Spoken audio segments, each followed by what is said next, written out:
हर रोज एक नई कहानी देखने के लिए चैनल को सब्सक्राइब करें और बेल आइकन दबाना ना भूलें। मोक्ष और आयशा एक दूसरे से बहुत प्यार करते थे, लेकिन आयशा का भाई उसकी लव मैरिज के सख्त खिलाफ था, जिसके चलते आयशा मोक्ष को अपने घर के पास वाले पार्क में मिलने बुलाती है और मोक्ष के आते ही उसे गले लगाकर बोलती है, मोक्ष, मेरे भैया हम दोनों को कभी एक नहीं होने देंगे और मैं तुम्हारे बिना मर जाऊंगी। मैं तुम्हारे अलावा किसी और के बारे में सोच भी नहीं सकती। आयशा, मुझे चाहे इस पूरी दुनिया से लड़ना पड़े, मैं तुमको अपना बना कर रहूंगा। तुम किसी और की नहीं हो सकती। हाँ मोक्ष, I can't live without you। इसीलिए मेरे पास एक प्लान है। क्यों ना हम भागकर कोर्ट मैरिज कर ले, ताकि हमारे घर वाले चाहकर भी हमें अलग ना कर सके। हाँ, मुझे लगता है यही सही होगा। जब तुम्हारी मांग में मेरे नाम का सिंदूर होगा तो तुम्हारा भाई हमारा कुछ नहीं बिगाड़ पाएगा। तुम कल सुबह 11 बजे तैयार रहना, हम कल कोर्ट मैरिज कर लेंगे। और फिर दोनों घर जाकर अगले दिन की तैयारी करने लगते हैं।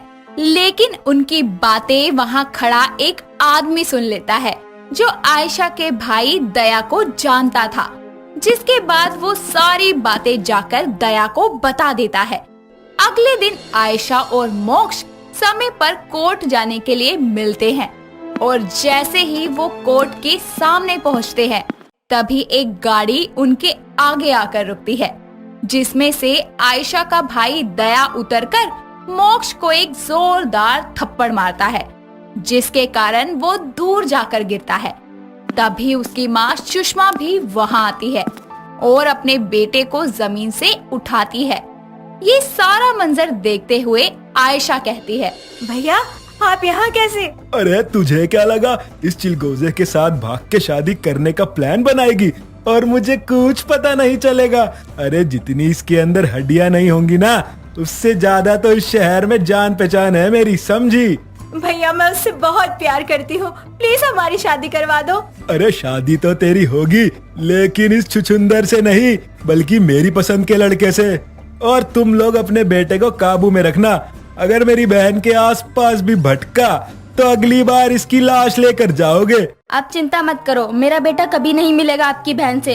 चल बेटा घर चल। नहीं माँ, मैं आयशा से प्यार करता हूँ और उसको छोड़कर कहीं नहीं जाऊँगा। रुक साले, तेरे प्यार का बुखार उतारता हूँ अभी। नहीं नहीं, हम इसे ले जा रहे हैं। मोक्ष की माँ उसे ले जा रही थी और दूसरी तरफ आयशा का भाई आयशा को दूर होता देखकर मोक्ष चिल्लाते हुए बोलता है, आयशा तुम चिंता मत करना, मैं आऊंगा तुमको लेने, जरूर आऊंगा। इसके बाद सुषमा मोक्ष को गाड़ी में बिठाकर उसके घर ले जाती है। तो दया आयशा को घर आने के 1-2 दिन मोक्ष को उसके माता पिता कमरे में बंद रखते हैं। लेकिन 2 दिन बाद जब वो बाहर आता है तो उसकी माँ सुषमा उससे बोलती है, बेटा मोक्ष, हमने तेरा रिश्ता सुनैना नाम की लड़की से तय कर दिया है, लेकिन पहले तुझे कुछ महीनों के लिए छुप कर रहना होगा, क्योंकि आयशा का भाई दया तुझे हर जगह ढूंढ रहा है। वो तुझे मारकर हमेशा के लिए आयशा की जिंदगी से दूर करना चाहता है। प्यार में जान दे भी दी तो क्या? अरे कम से कम लोग मेरी मिसाल तो देंगे कि एक लड़का था दीवाना सा, अपने प्यार के लिए मर मिट गया था। ये वक्त फिल्मी डायलॉग मारने का नहीं है, समझे? चुपचाप दूसरे शहर अपनी मौसी के घर जाओ और जैसे ही ये मामला शांत होगा, मैं सुनैना के साथ तुम्हारी शादी करवाऊंगी और ये मेरा आखिरी फैसला है। कुछ भी कर लो, ना मैं किसी और से शादी करूंगा, ना मेरी आयशु। मोक्ष की माँ उसको कुछ महीनों के लिए अपनी बहन के पास भेजती है, लेकिन मोक्ष कहाँ शांत बैठने वाला था। वो अपने दिमाग में अलग अलग प्लान बनाता हुआ बोलता है, मैं यहाँ बैठे बैठे सब ठीक होने का इंतजार नहीं कर सकता। क्यों ना सब कुछ ठीक करने के लिए शुरुआत मैं ही करूं। सबसे पहले अपनी शादी तोड़वाता हूँ। वैसे भी वो लड़की सुनैना का परिवार यहीं का रहने वाला है। मोक्ष अपनी मासी से बातों बातों में सुनैना का एड्रेस पता कर लेता है। फिर उसके घर जाकर उसकी माँ आशा और पिता मोहन से मिलकर बोलता है, नमस्ते आंटी जी, पहचाना आपने मुझे? हाँ बेटा, तुम हमारी होने वाली दामाद हो। सुषमा जी ने तुम्हारी फोटो भेजी थी। पर बेटा अचानक यहाँ कैसे आना हुआ? वो अंकल जी देखिए, अब मेरी और आपकी बेटी की शादी होने वाली है, तो मैं कुछ भी छिपाना नहीं चाहता। मुझे ना नशे की बुरी लत है। मैं खाने और पीने के बिना रह सकता हूँ, लेकिन नशे के बिना नहीं। साथ ही मैं कोई काम नहीं करता। क्योंकि मुझे जुआ खेलने से ही फुर्सत नहीं मिलती। इसीलिए मैं कहना चाहता था कि आप अपनी बेटी को पैक बनाना सिखा देना, साथ ही पत्ते बांटना भी, ताकि शादी के बाद उसको एडजस्ट करने में कोई दिक्कत ना हो। मोक्ष की बातें सुनकर सुनैना के माता पिता बहुत हैरान होते हैं और उसके जाने के बाद सुषमा को कॉल करके अपनी बेटी का रिश्ता तोड़ देते हैं। मोक्ष बाहर खड़ा होकर सब सुन लेता है, जिसके बाद वो खुशी में नाचते हुए बोलता है, आए बड़े मेरी शादी करवाने वाले। मैं मेरी आयशु का हूँ, वो बेचारी मेरा इंतजार कर रही होगी। 6 महीने गुजर गए अपनी आयशु को देखे। बस अगले महीने मैं अपने घर जाऊंगा, तब तक ये मामला भी शांत हो चुका होगा। फिर मैं चुपके से अपनी आयशा के साथ फुर्र।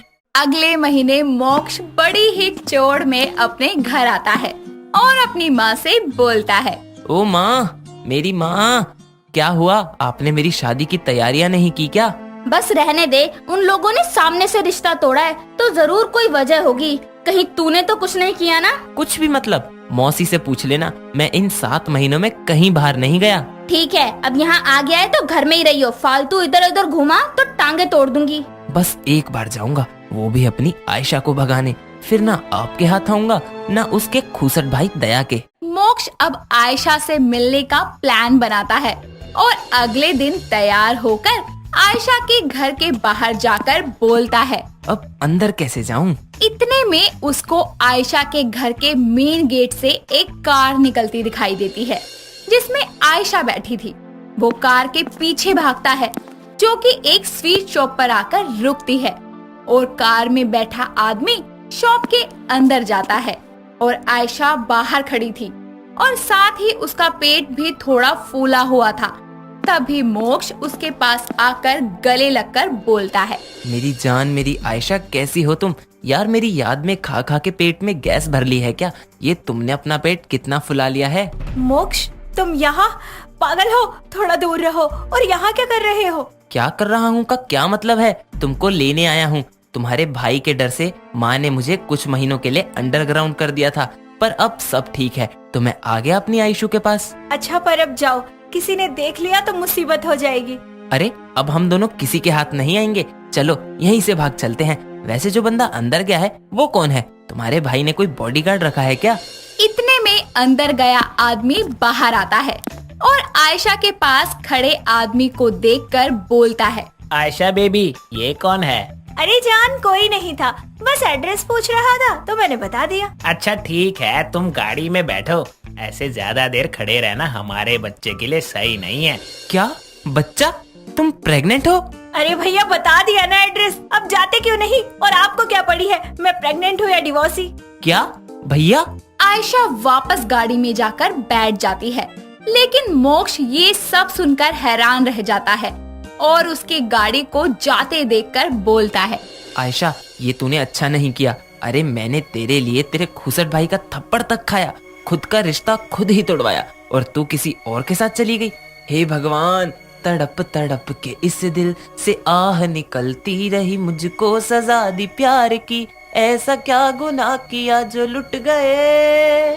बेचारा मोक्ष, उसकी हालत तो धोबी के कुत्ते जैसी हो गई, जो ना घर का रहा और ना घाट का। आयशा तो अपनी जिंदगी में खुश थी, लेकिन मोक्ष को मोक्ष की प्राप्ति ना हो पाई। विशु 6 महीने बाद में घर लौटता है, जहां वो अपनी माँ सुमन को आवाज लगाते हुए बोलता है, माँ यहाँ आओ, देखो मैं आ गया और मेरे साथ कोई और भी है, जल्दी आओ और आरती की थाली भी लाना।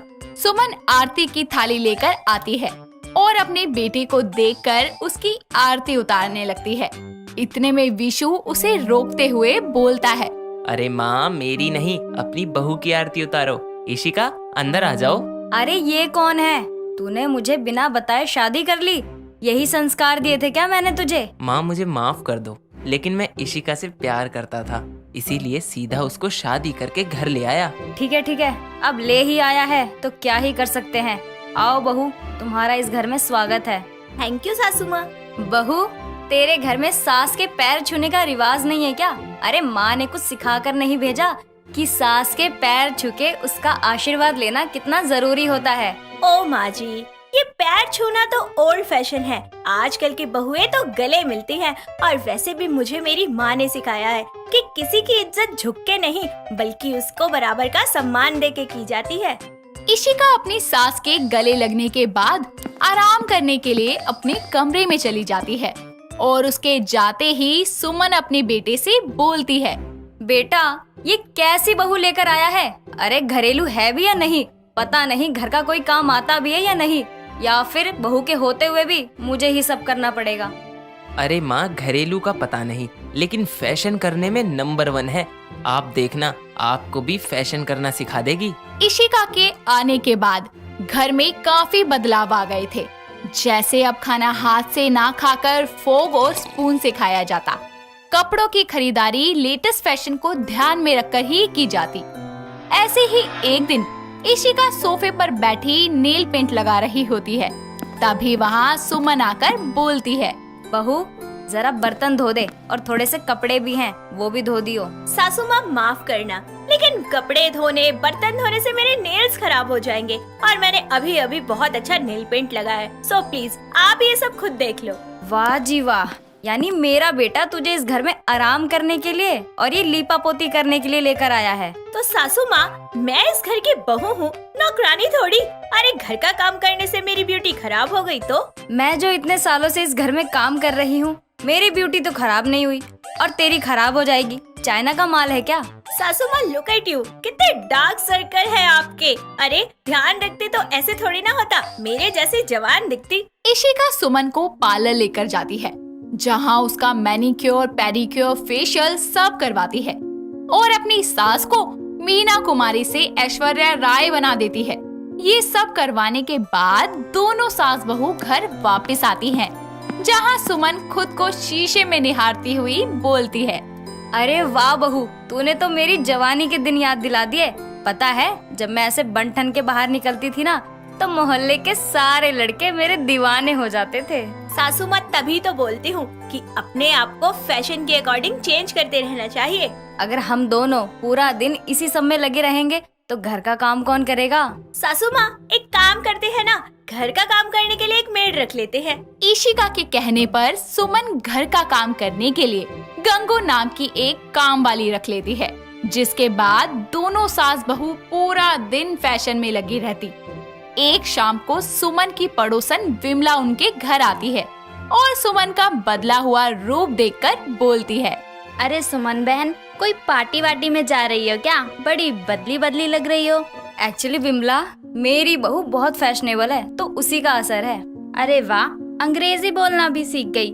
वैसे तुम्हारी बहू फैशन के सिवा और कुछ भी करती है या नहीं? इंसान को जो काम आता है उसे वही करना चाहिए। मेरी बहू को फैशन करना आता है तो वो वही करती है और बाकी कामों के लिए हमने काम वाली रख रखी है। वाह वाह, बहुत मॉडर्न हो गई हो सुमन बहन। सही बहू लाई हो, पूरे घर की काया ही पलट कर रख दी है। विमला सुमन से बात कर ही रही होती है कि तभी वहाँ इशिका आती है और विमला को देखकर बोलती है। अरे विमला आंटी, कैसी हैं आप? मैं ठीक हूँ बहू, तू कैसी है? I am super fine. अच्छा, आपने कुछ लिया? I mean, चाय, कॉफी, वाइन, समथिंग? तुम घर में आने वाले लोगों को नशा करवाती हो क्या? ओ आंटी जी, ये नशा नहीं होता। आजकल ये सब कुछ पूछना बहुत नॉर्मल है। It's fashionable. नहीं नहीं बेटा, हमें नहीं है ऐसे फैशन की आदत। अच्छा सुमन बहन, चलती हूँ अब। विमला वहाँ से अपने घर वापस चली जाती है। कुछ देर बाद में विशु घर वापस आता है और इशिका को बोलता है। ईशु बेबी, बहुत भूख लगी है, कुछ बना दो खाने को। बेबी, मुझे किचन में जाते ही चक्कर आने लगते हैं। यू नो ना, मुझसे गर्मी बर्दाश्त नहीं होती। फिर मैं खाऊंगा क्या? माँ को तो तुमने इतना मॉडर्न बना दिया है कि उनकी आए दिन किटी पार्टी ही खत्म नहीं होती और तुम खुद कुछ करती ही नहीं हो। अरे तुम क्या जानो कि मैं पूरा दिन क्या क्या करती हूँ? बताना जरा, क्या करती हो? ना तुमको रोटी बनानी आती, ना कोई सब्जी, फिर करती क्या हो? मैं तैयार होकर वीडियो बनाती हूँ, सेल्फी लेते वक्त अलग अलग पोज बनाती हूँ, अपने फेस का ध्यान रखती हूँ, फेशियल करती हूँ, ब्लीच करती हूँ। उफ, मैं कितना काम करती हूँ, फिर भी तुम कहते हो कि मैं कुछ नहीं करती। ओ मेरी जान, मेरी दिलरुबा, शादी के बाद एक लड़की के काम होते हैं घर की साफ सफाई करना, अच्छा खाना बनाना, पति की सेवा करना। तौबा तौबा, मुझसे नहीं होगा ये सब। मुझे पहले ही बता देते कि तुम्हें काम वाली बाई पसंद थी। दोनों की बातें सुनकर गंगूबाई बोलती है। ए साहब, मैं शादीशुदा है तो प्लीज ये लाइन वाइन मारने का नहीं मेरे ऊपर। मेरे 2 बच्चे क्या सोचेंगे? उनकी माँ अपने मालिक को ही पापा बना लाई। गंगूबाई पागल हो क्या? मैंने कब आपके ऊपर लाइन मारी? मारी नहीं है, लेकिन मेम साहब अभी बोल रही थी ना, आपको काम वाली बाई पसंद है, इसलिए मैं बोली। गंगूबाई की बात सुनने के बाद इशिका जोर जोर से हंसती है। दोनों बातें कर ही रहे होते हैं कि तभी डोरबेल बजती है। गंगूबाई दरवाजा खोलती है तो सुमन एक आदमी के साथ अंदर आती है। विशु अपनी माँ को एक अनजान आदमी के साथ देखकर बोलता है, माँ ये कौन है? बेटा ये तेरे नए पापा हैं। वो क्या है ना, आज मैं किटी पार्टी में गई थी तो मुझे वही मिले थे। इनको मुझसे पहली नजर वाला प्यार हो गया और फिर हमने मंदिर में शादी कर ली और हम यहाँ आ गए। पर माँ आप ऐसे कैसे कर सकती हो? अरे बेटा, मैं आज तक बाहर की दुनिया से बहुत ज्यादा अनजान थी। बहू ने मुझे बदला, रसोई से बाहर निकालकर उसने मुझे समझाया कि कैसे खुद को टाइम देते हैं। और वैसे भी बेटा, ट्रेंड के साथ साथ बदलना चाहिए। शादी के लिए कोई उम्र नहीं होती और प्यार आपको किसी भी उम्र में हो सकता है। अपनी माँ की ये बात सुनकर विशु गुस्से से इशिका को देखकर बोलता है, बना दिया माँ को कूल। तुमको ना मैं छोड़ूंगा नहीं। रुको, तुम्हारा सारा फैशन निकालता हूँ। विशु इशिका के पीछे भागता है। ये देखकर सुमन अपने नए पति पंकज से बोलती है, अरे बेबी, इनका तो रोज का है, चलो हम अपने कमरे में चलते हैं। सुमन भी अपने नए पति पंकज के साथ अपने कमरे में चली जाती है और ये सारा ड्रामा देख रही गंगूबाई बोलती है, एगो माई, इधर का तो माहौल ही बड़ा भयंकर है। मालकिन तो नया पति ही ले आई। मैं तो चली अपने घर, कहीं मैं भी ना अपने मर्द को भूल जाऊं। जैस्मिन अपने पति रोनी के साथ में मूवी देखकर घर आ रही होती है। तभी उसे रास्ते में वो बोलती है, आज जो आपने मूवी दिखाई है, कसम से रोम रोम में रोमांस जाग गया। मेरा तो मन कर रहा था वहीं आपको गले लगाकर किस्सी दे दूं। अरे मूवी भी तो रोमांस के किंग इमरान हाशमी की थी। रोमांस तो जागना ही था, और जागे हुए रोमांस को सोने क्यों दिया मैडम आपने? अपने पति के साथ ही तो आई थी आप, कर लेती किसी। अच्छा, तो हीरो का नाम इमरान हाशमी है। मैं तो उसकी फैन हो गई। अब से हम उसी की मूवी देखने जाया करेंगे। क्यों क्यों रोमांस भरना है अपने अंदर? वो तो मुझ में कूट कूट के भरा हुआ है। कुछ ही देर में रोनी और जैस्मिन घर पहुंच जाते हैं, जहां रोनी की मां साधना उन्हें देखकर बोलती है, आ गए तुम दोनों, दर्शन हो गए अच्छे से? हाँ माँ, हो गए। भीड़ नहीं होती ना रात में, इसलिए अच्छे से दर्शन हो गए। अच्छा प्रसाद तो दो। अब प्रसाद में क्या माँ जी को मूवी की टिकट दोगे? अरे नहीं नहीं, सोचने तो क्या बोलूं। हाँ माँ, वो पूजा की थाली हम मंदिर में ही भुलाए। रास्ते में याद आया था, पर फिर मैंने सोचा क्या वापस जाना, इसीलिए हम घर आ गए। अच्छा, कोई बात नहीं, चलो अब तुम दोनों आराम कर लो। दोनों अपने कमरे में रेस्ट करने चले जाते हैं। अगले दिन जब जैस्मिन रसोई में खाना बना रही होती है, तभी उसकी सास साधना वहाँ आकर बोलती है, अच्छा बहू, कल कौन से मंदिर गए थे तुम दोनों, जरा बताना। वो क्या है ना, सामने वाली पड़ोसन है ना, वो मुझसे कह रही थी मंदिर जाने को, तो मैं सोच रही हूँ कि उनके साथ ही चली जाऊँ। अरे माँ जी, वो तो रोनी जी को पता है। रात को जब आएंगे तो पूछ लेना आप। अच्छा, तुझे नहीं पता? चल कोई बात नहीं, मैं पड़ोसन के घर जा रही हूँ, कुछ देर में आती हूँ। साधना के बाहर जाते ही जैस्मिन रसोई से बाहर आती है और टीवी ऑन करके इमरान हाशमी की मूवी देखने लगती है। कुछ ही देर में उसकी फिल्म खत्म हो जाती है। तभी उसकी सास भी घर वापस आ जाती है और अपनी बहू को ऐसे टीवी के सामने बैठा देखकर साधना बोलती है, अरे बहू, क्या देख रही है टीवी में? वो माँ जी, भीगे होठ। क्या? अरे माँ जी, एक सीरियल देख रही थी, उसमें हीरो के सारे नोट भीग जाते हैं बारिश में, तो वही बोला था मैंने, भीगे नोट। अच्छा, मुझे तो कुछ और ही सुनाई दिया। खैर जाने दो, मैं अपने कमरे में जा रही हूँ आराम करने। साधना अपने कमरे में चली जाती है। कुछ ही देर में शाम होती है और रोनी घर आकर बोलता है, जैस पानी लाना, बहुत प्यास लगी है। अरे आपको पानी की प्यास लगी थी? मुझे लगा। क्या लगा मैडम आपको? मुझे भी बताओ, मैं भी तो जानूं कि आजकल मेरी बीवी को क्या क्या लगने लगा है। कुछ नहीं, जाने दो, तुम नहीं समझोगे। अरे ऐसे कैसे जाने दूं? अब तो बताना पड़ेगा। और क्यों नहीं समझूंगा, पति हूँ तुम्हारा, मेरे बिना कोई और थोड़ी समझेगा। रोनी जैस्मिन को अपने करीब खींचता है। इतने में ही अचानक से वहाँ साधना आ जाती है उसको ऐसे देखकर दोनों दूर हो जाते हैं। ये देखकर साधना बोलती है, बहू, अगर खाना बन गया हो तो मुझे खिला दे, ताकि मुझे अपने कमरे से बाहर ना निकलना पड़े। हाँ हाँ माँ जी, खाना तैयार है, आप भी फ्रेश होकर आ जाइए। दोनों माँ बेटे फ्रेश होकर खाना खाने बैठ जाते हैं। कुछ ही देर में सभी अपना अपना खाना खाकर अपने कमरे में चले जाते हैं, जहाँ रोनी जैस्मिन से बोलता है, हाँ मैडम, तो अब बताइए कौन सी प्यास की बात कर रही थी आप? वही जो इमरान हाशमी के अंदर भरी रहती है, लेकिन अफसोस आप में नहीं है। इतना कहकर दोनों एक दूसरे के करीब आ जाते हैं और एक दूसरे को किस करने लगते हैं। तभी जैस्मिन रोनी को रोकते हुए बोलती है, क्या आप भी? इमरान जैसी बात नहीं है आपकी किस में, उसके जैसी करो ना। देखा नहीं था उस दिन फिल्म में वो कैसे अपनी हीरोइन को किस कर रहा था? मतलब क्या है तुम्हारा? तुमने क्या इमरान हाशमी को किस की हुई है? क्या जो उसकी तरह करने की कह रही हो? और वैसे भी उसने तो कितनी हीरोइन के साथ प्रैक्टिस की हुई है। पागल हो आप? अरे उसकी फिल्मों में वो कितने पैशन के साथ किस करता है बिना किसी प्रैक्टिस के, लेकिन आप में तो वो पैशन है ही नहीं। अरे यार तुम सो जाओ चलो, और मुझे भी सोने दो। अगले दिन जैस्मिन इमरान हाशमी की एक और फिल्म देखती है और जब रोनी ऑफिस से घर आता है तब जैस्मिन उससे बोलती है, सुनो ना, चलो मैं आपसे गुस्सा हो जाती हूँ, फिर आप मुझे ना इमरान हाशमी ने जैसे बीच रास्ते में हीरोइन की गाड़ी को रोककर उसे प्रपोज किया था ना, वैसे ही आप मुझे मनाना और प्रपोज करना। पागल हो क्या? एक तो मैं थका हारा आया हूँ, पानी तक तो पूछा नहीं, ऊपर से फालतू काम करने को बोल रही हो। ये फालतू काम नहीं है। और इमरान जैसा कुछ भी नहीं है आपके अंदर। वो फिल्म में पूरा पूरा दिन काम करने के बाद भी अपनी गर्लफ्रेंड को बोलता है, तुझे सुबह तक करूँ प्यार, और आपसे तो रात में भी नहीं होता। रोनी जैस्मिन को इग्नोर करके कमरे में चला जाता है। ऐसे ही एक दिन साधना बैठकर टीवी देख रही होती है।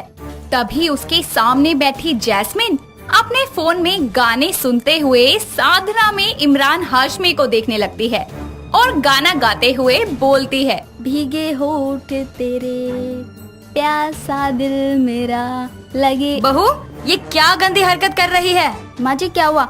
माँ जी मैंने क्या किया? अरे तू मेरे चेहरे के करीब आकर वो गाना गाने लगी, भीगे होठ प्यासा दिल, तौबा तौबा। अरे मुझसे तो बोला भी नहीं जा रहा।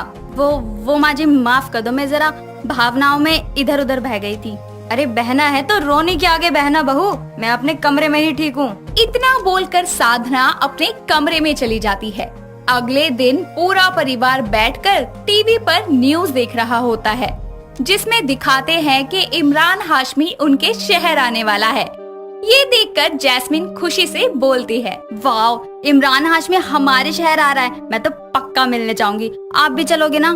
क्या अगर कहीं इमरान हाशमी को ये पसंद आ गई तो मेरी बीवी मुझे छोड़ देगी।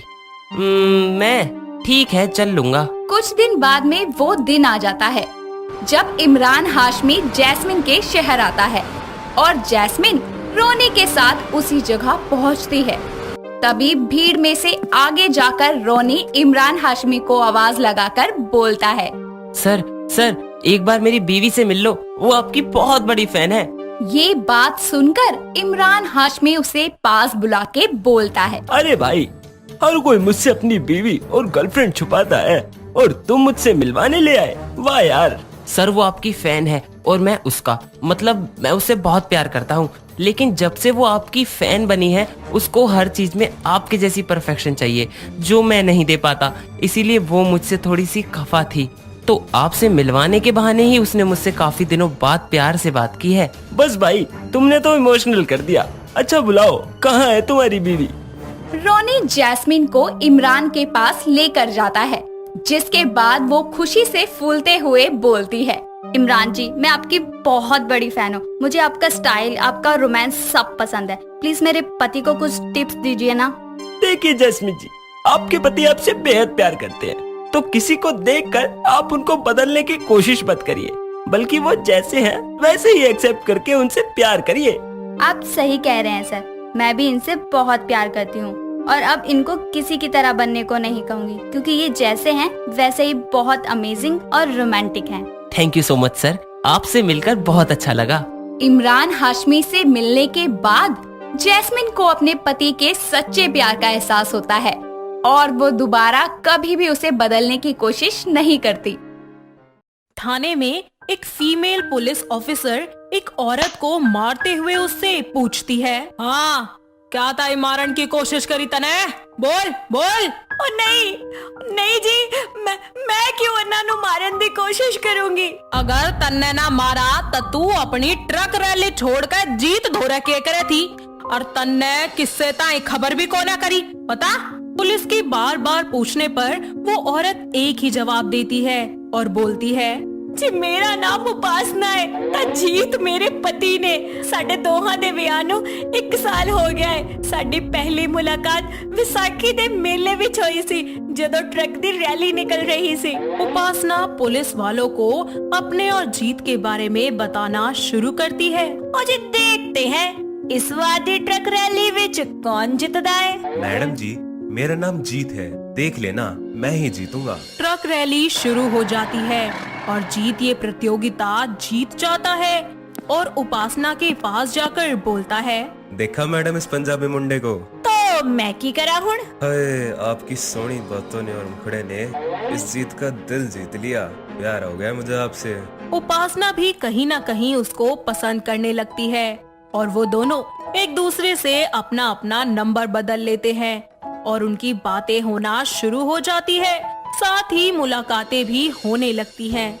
ऐसे ही एक दिन जीत उपासना को ट्रक पर बिठाकर अपने पिंड में घुमाते हुए बोलता है, इस जीत को तेरे साथ सच्चा प्यार हो गया है। हुण तो इस जिद्दी जट ने तेरे नाल ही जीना है, तो तेरे नाल ही मरना है। जे तू जिद्दी है ना, तब मैं भी फिर मजाजन जट्टी हाँ। तेरे वर्गे दियां आकड़ा ना मिंटा च टुट जांदियां ने। पूरा पिंड जट्टी दे रौब दा पानी भरदा है। हाय, तेरी अदावदाई दिल फैन हो गया है। दोनों एक दूसरे को बाहों में भरते हैं और अपनी प्यार भरी बातों में खो जाते हैं।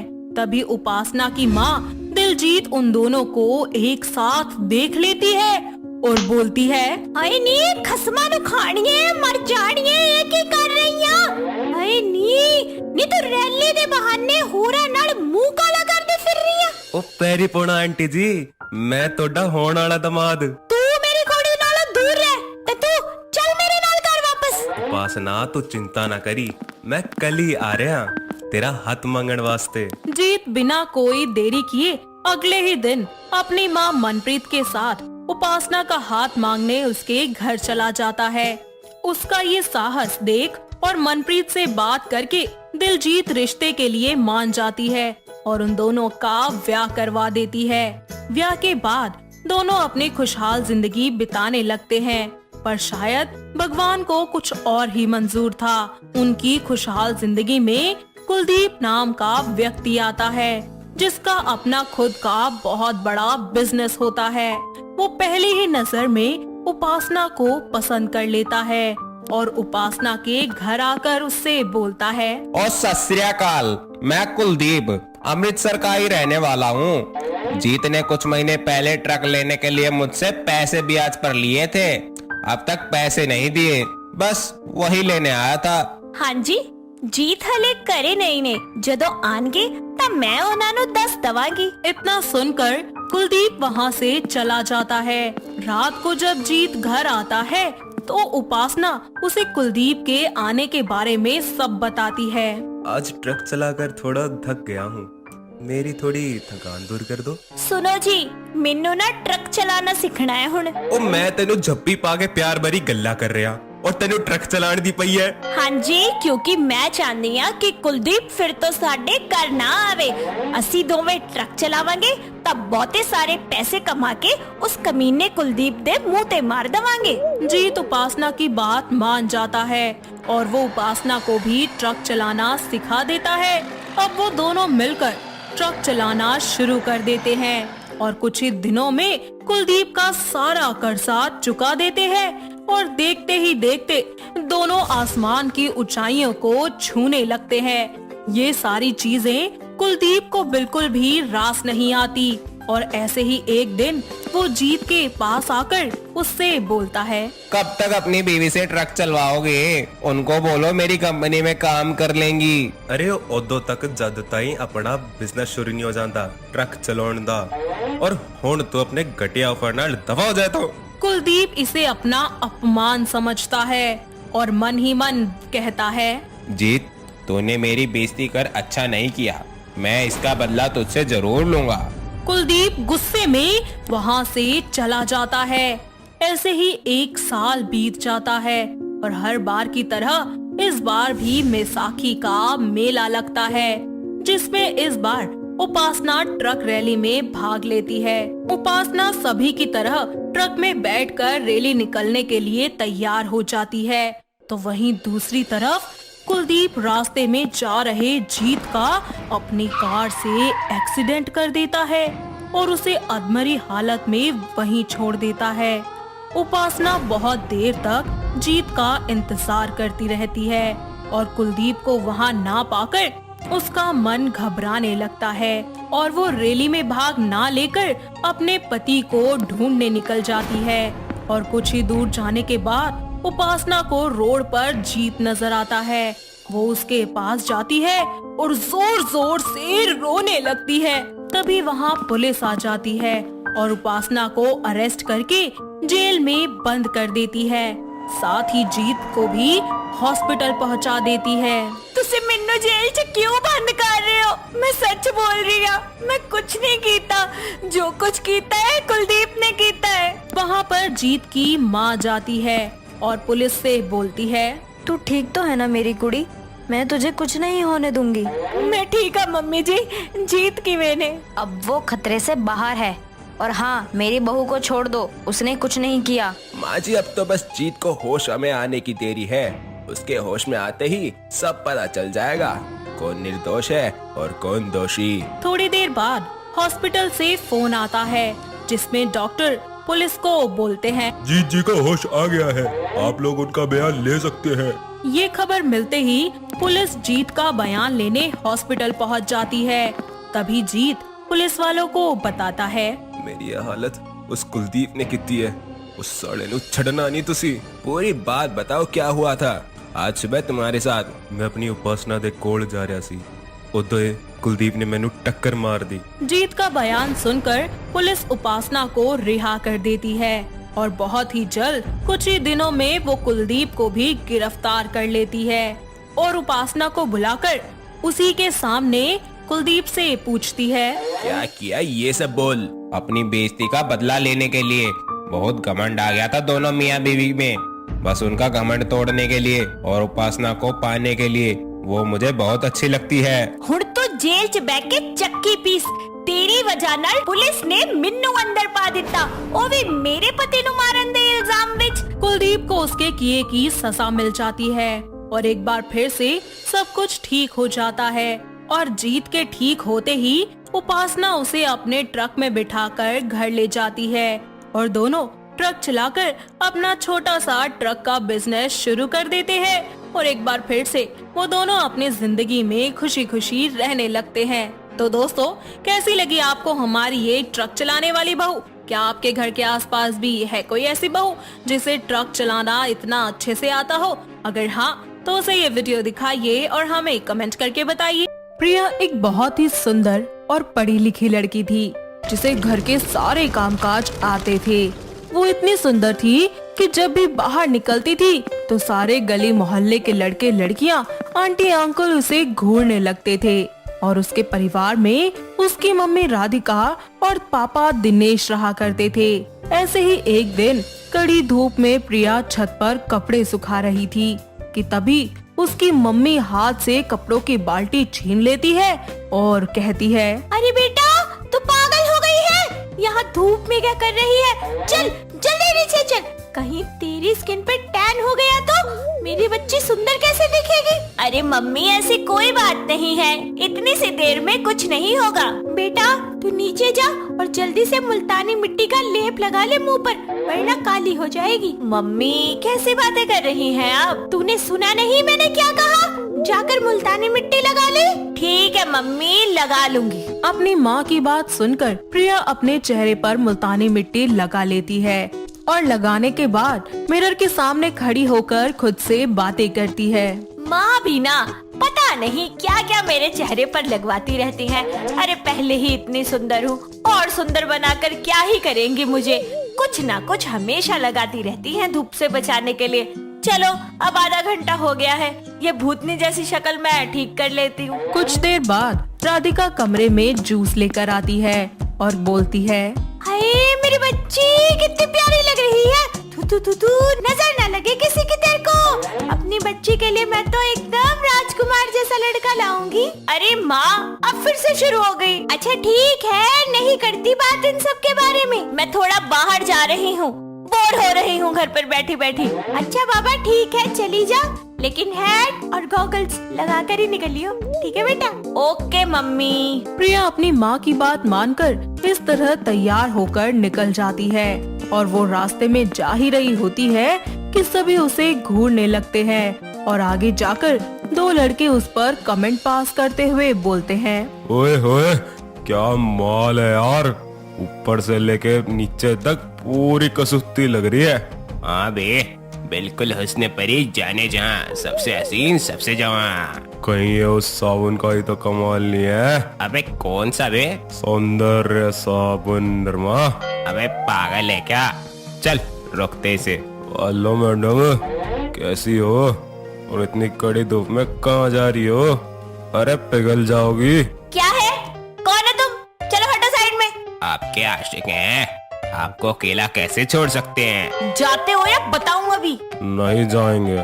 ठीक है तो फिर झेलो। प्रिया अपने बैग से पेपर स्प्रे निकालकर उनकी आंखों में डाल देती है और अपने बैग से उन दोनों की खूब धुलाई करती है और वहाँ से निकल जाती है। इस सब के बाद भी वो काफी बोर फील करती है तो वो सामने लगा हुआ मूवी का पोस्टर देखती है, जिसे देखने के लिए वो थिएटर चली जाती है। थिएटर में जाते ही वो पॉपकॉर्न लेकर मूवी देखने लगती है, जहाँ दीपू नाम का एक लड़का वहीं अपने दोस्त के साथ मूवी देख रहा होता है कि तभी पॉपकॉर्न खाते समय उसका हाथ अपने फ्रेंड की जगह प्रिया के पॉपकॉर्न्स में चला जाता है और वो वहाँ से पॉपकॉर्न निकालकर खाने लगता है। और मूवी देखते वक्त प्रिया देखती है कि साथ वाला लड़का उसके पॉपकॉर्न्स खा रहा है। ऐसे में वो उससे कहती है, हे यू, तुम पागल हो क्या? मेरे पॉपकॉर्न क्यों खा रहे हो? ओह सॉरी, मुझे लगा मेरा फ्रेंड है। Okay okay. By the way, क्या मैं आपका नाम जान सकता हूँ? क्या करोगे जानकर? Just casually. My name is Priya. And my name is Deepu. Okay, अब मूवी देख लूं? या श्योर। मूवी खत्म होने के बाद दोनों जब बाहर आते हैं तो दीपू की नजर प्रिया पर पड़ती है। वो उसे देखते ही पागल हो जाता है और उसकी नजर उस पर ही टिकी रहती है। तब प्रिया उसके पास जाकर बोलती है, अरे दीपू बस कर यार, और कितना दाड़ोगे? ज्यादा देखोगे ना तो प्यार हो जाएगा। प्रिया, प्यार तो ऑलरेडी हो गया है। अब तो तुम्हारी ये कातिल अदाएं, बलखाती नजर, लाल से होठ, कजरारे नैना, इन सब से कहीं मैं मर ना जाऊं। पागल हो गए हो तुम? ऐसे क्यों बोल रहे हो? हाँ प्रिया, मुझे लव एट फर्स्ट साइट हो गया है। ठीक है, लेकिन मेरी हाँ या ना का इंतजार तो कर सकते हो ना?